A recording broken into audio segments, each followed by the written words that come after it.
Hey, what's up guys, Youngster Reviews here, coming back at you with another video. Before the video starts, I want to let you guys know that I made a review on the Google Pixel Slate, and I'll be referencing that video here and there. So if you guys want to have some context, make sure to check that video out before you watch this one, or after this one, whichever one you'd like. But let's get right into the video.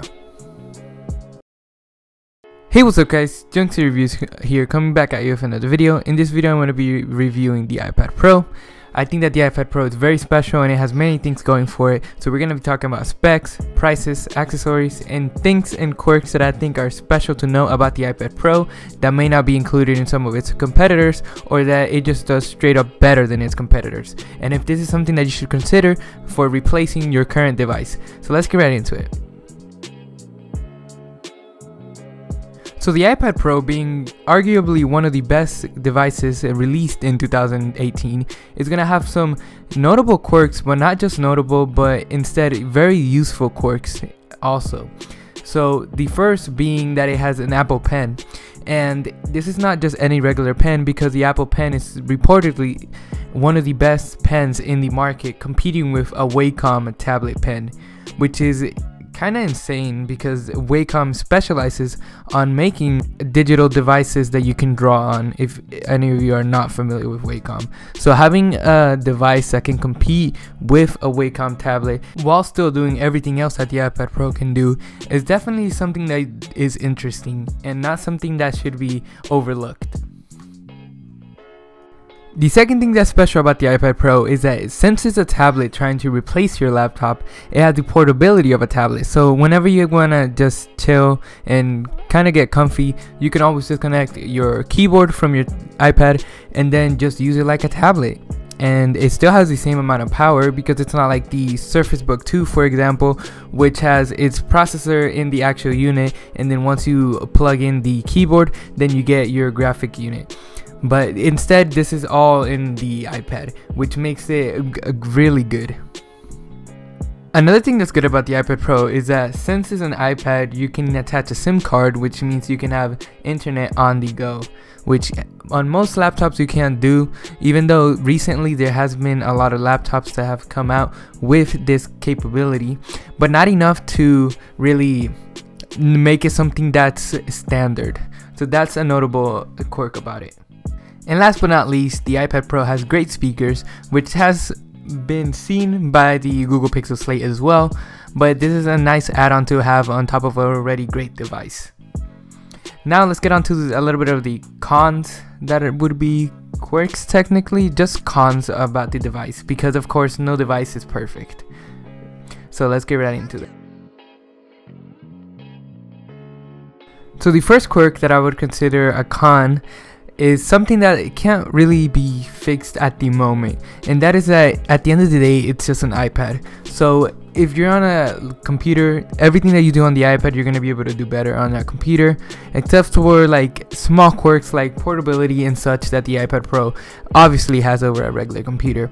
But that's just things that you can't fix because of the type of device that it is. So that's just like a given that it's not going to be as powerful as a computer. That is not to not say that the iPad does not give some computers a run for their money, but it's just limited by the type of device that it is.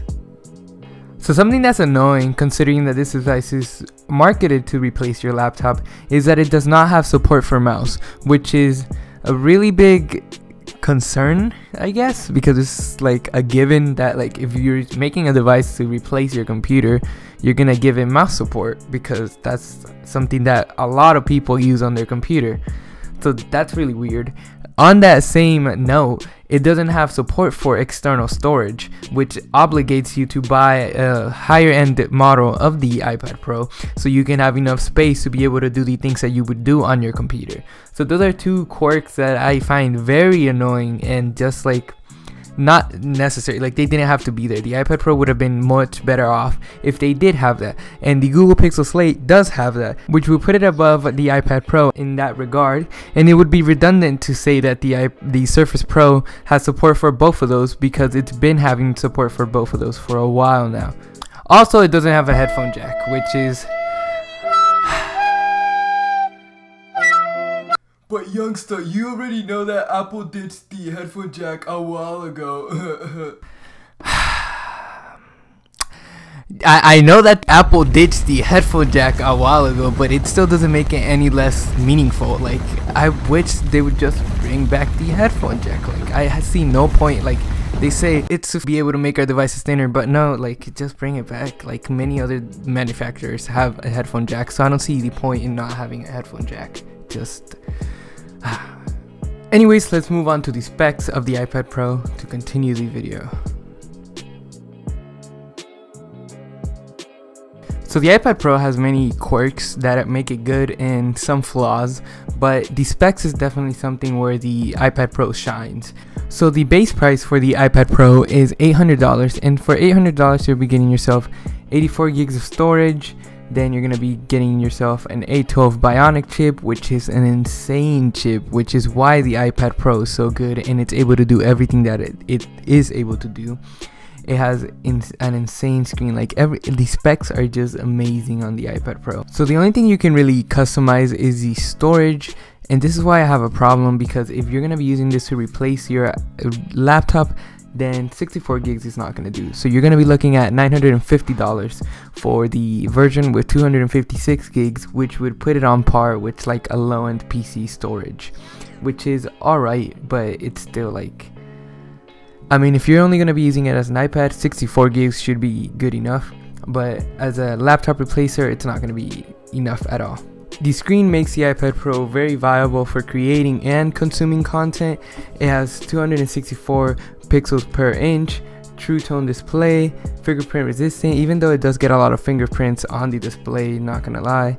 Anti-reflective coating, fully laminated display. It's just everything that you want to hear on your display. The 12-inch version does have better specs on the screen, so if that's something you're into, I would recommend that. I just personally like the smaller version better, since I want to be able to actually hold it. So as you can see, the specs are very promising for the iPad Pro. Let's move on to my final verdict, and then we'll end off the video. So I'm just going to quickly recap everything from the video.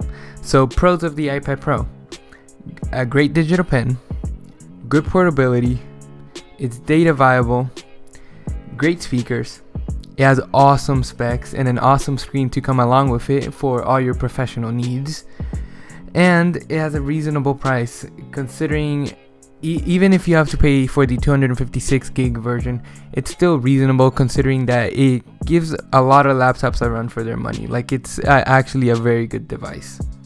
Cons: it is limited by the type of device that it is, and mostly by iOS. Like, a lot of the things could be fixed in a later version of iOS, which would make this a better device and would probably get rid of some of the cons, like no mouse support and no support for external storage. That could easily be changed with a new update.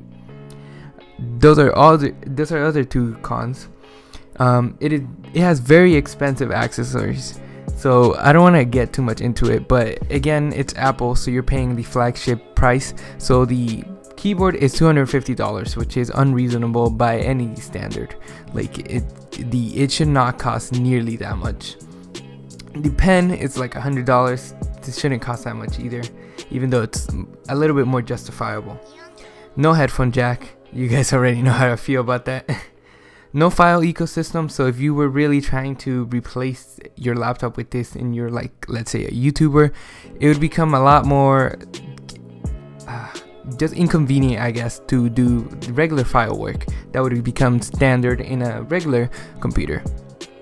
No support for desktop websites, so you can't, again, like with the YouTuber example, you can't access Creator Studio through your iPad because it just kicks you out because it doesn't have support for the website, the desktop version of the website. Then Thunderbolt accessories don't work, so like your previous accessories are just irrelevant, which is also sucks. So yeah, those are things to keep in mind. I'm gonna give my final verdict. So for my final verdict, I would rate the iPad Pro an 8 out of 10. It can be improved significantly by some just simple software updates, so it could potentially raise its rating, but for now it's just going to be at an 8 out of 10 because it has minor issues, but overall the product is a very solid product. It is something that I would recommend for you to switch out if it meets your requirements. Keep in mind the $950 price tag because it's not cheap, but it is a great device for that price tag. So I hope you guys did enjoy the video. If you did, make sure to leave a like and subscribe. I'll leave the link for the iPad Pro and every device mentioned in the video in the description down below. If you guys enjoyed, make sure to leave a like and subscribe, and I'll see you guys in my next video.